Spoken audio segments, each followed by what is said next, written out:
Hi guys, good morning, another vlog, another day, another GoPro Hero 13. Mayroon tayong pang-vlog na maasahan na pwede nating magamit kahit umuulan, kahit ganito lang guys, pwede na tayo mag-vlog. Ganyan kaliit ang ating camera ngayon. Ganyan na ito, gagamitin natin. Sobrang liit na nga na ito. GoPro Hero 13 guys, tinry natin. Baka maganda-ganda siya. Kahit nga hawak mo siya, nakaganon siya. Iba dati nga guys, napakaliit lang niya. Pero ang bigat niya guys, iba talaga pagka-rigid. For the first time, nagka-GoPro na tayo. At nangarap tayo dati 7 hanggang 13. Parating na rin 14 itong this coming September. And napakaganda na ito guys. Napakagandang regalo, no? Para sa atin.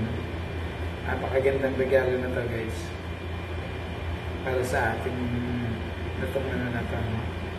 Ganda. GoPro Hero 13. Kaso lobot pa siya, wala pa tayong pinaka-type. Kasi siya parehas eh. Hindi ko pa inaano siya. Inopen ko lang at sigurado ko talagang ano siya. Pero ang ganda na itong magnetic latch na to. Ang laki ng pakinabang niya kasi.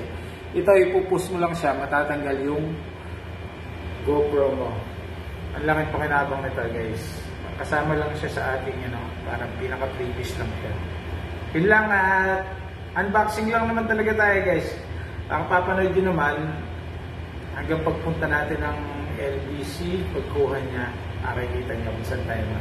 See you on next video guys. Hello and bye-bye. Abangan niyo po yung natin ito, yung quality ng GoPro. And thank you so much. Bye-bye.